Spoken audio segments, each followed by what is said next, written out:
আসসালামু আলাইকুম এভরিওয়ান। কাছের বা দূরের, দেশ ও দেশের বাইরে যে যেখান থেকে আমার ভিডিওটি দেখছেন সবাইকে জানাই অসংখ্য ধন্যবাদ। আশা করি সবাই ভালো আছেন, সুস্থ আছেন, আল্লাহর হেফাজতে নিরাপদে আছেন। আলহামদুলিল্লাহ, আপনাদের দোয়া ও ভালোবাসায় আমিও অনেক ভালো আছি। চলে এসেছি নতুন দিনে নতুন একটি ভিডিও নিয়ে। আশা করি আগের ভিডিওর মতোই এই ভিডিওটিও আপনাদের কাছে অনেক ভালো লাগবে। ভিডিওটির শুরুতেই একটি লাইক দিয়ে ভিডিওটি কন্টিনিউ করার অনুরোধ করছি।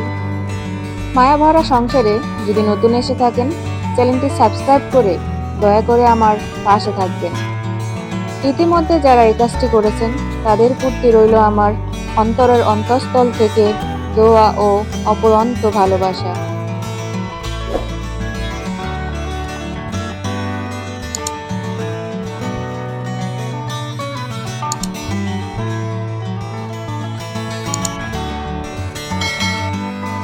আজকের ভিডিওটি করেছি সন্ধ্যার দিকে। সজীবের আব্বু বাজার থেকে একটি বড় ব্রিকেট মাছ নিয়ে কেটে নিয়ে এসেছে। মাছটি প্রায় 4 কেজি ওজনের ছিল। বড় মাছ নিলে ও কেটেই নিয়ে আসে, আজকেও কেটে নিয়ে এসেছে। তবে আজকের মাছ কাটা এবং আইস পরিষ্কার করাটা অনেক সুন্দর ছিল। আইস ছিল না এবং চাকিগুলো সুন্দরভাবে করেছে। নিয়ে আসার পর মাছগুলো আমি সুন্দর করে পরিষ্কার করে নিয়েছি। আর সজীব আমার পাশেই ছিল দাঁড়িয়ে। যতক্ষণ আমি মাছ পরিষ্কার করেছি ততক্ষণ ও আমার সাথেই ছিল। মাছগুলো পরিষ্কার করে নিয়ে আমি বেসিনে রাইখা দিয়েছিলাম পানি ঝরার জন্য। পানি ঝরার পর মাছগুলো ভাগ করে টোপলা করে ফ্রিজে রেখেছি। আর কিছু মাছ রান্না করার জন্য নিয়েছি। টাটকা মাছ রান্না করলে অনেক ভালো লাগে। আর টাটকা মাছ আমি ভাজি না, কাঁচাই রান্না করি। আমি বেশিরভাগ সময় মাছ কাঁচাই রান্না করার চেষ্টা করি। মাছ টাটকা হলে কাঁচাই রান্না করি, আর টাটকা মাছ না হলে বা ফ্রিজে অনেক দিন ধরে থাকলে তাহলে মাছ ভাজি। আমার কাছে কাঁচা মাছের স্বাদটাই অনেক ভালো লাগে।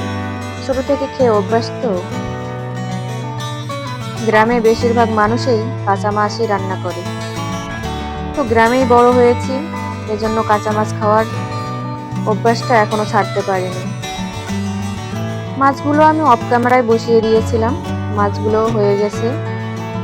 মাছগুলো উঠিয়ে নিয়ে এখানে আমি ফুলকপি ভাপ দিয়ে রাখছিলাম, সেই ভাপ দেওয়া ফুলকপি দিয়ে দিয়েছি।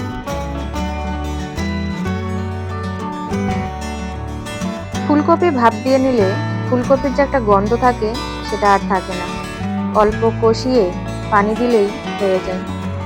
আর ভাপ না দিলে কেমন জানি একটা গন্ধ করে, যতই কষাই না কেন গন্ধটা থেকেই যায়। ভাপ দিলে তাড়াতাড়ি রান্নাও হয়ে যায়, খেতেও অনেক ভালো লাগে। শীতের সময় ফুলকপি দিয়ে মাছ খেতে সত্যিই দারুণ। ফুলকপিগুলো কষিয়ে নিয়ে পানি দিয়ে দিয়েছি।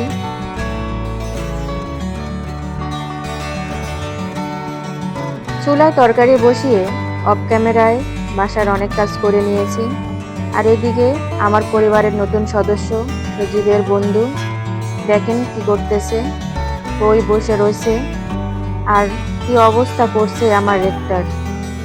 পায়খানা করে নোংরা করছে, এগুলো পরিষ্কার করতে হবে। তো অফ ক্যামেরায় আমি এগুলো কাজ করে নিয়েছি। সজীব খেলতেছে ওর বন্ধুর সাথে আর আমি কাজ করে নিয়েছিলাম। আর এইটুকুই ভিডিও করেছি ওর বন্ধুর সাথে দুষ্টামি করা, আপনাদের সাথে শেয়ার করার জন্য।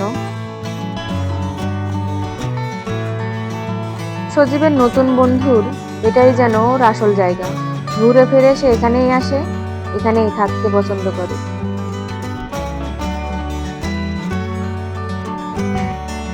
জায়গাটা অনেক নোংরা করে ফেলেছে। অফ ক্যামেরায় আমি এগুলো সব পরিষ্কার করে নিয়েছি।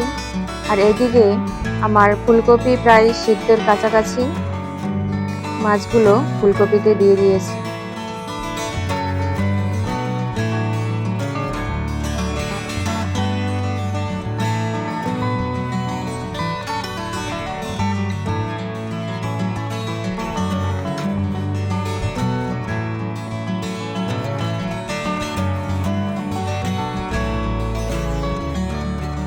ঘরের কাজ শেষ করেছি, এদিকে রান্নাও শেষ হয়ে গেছে।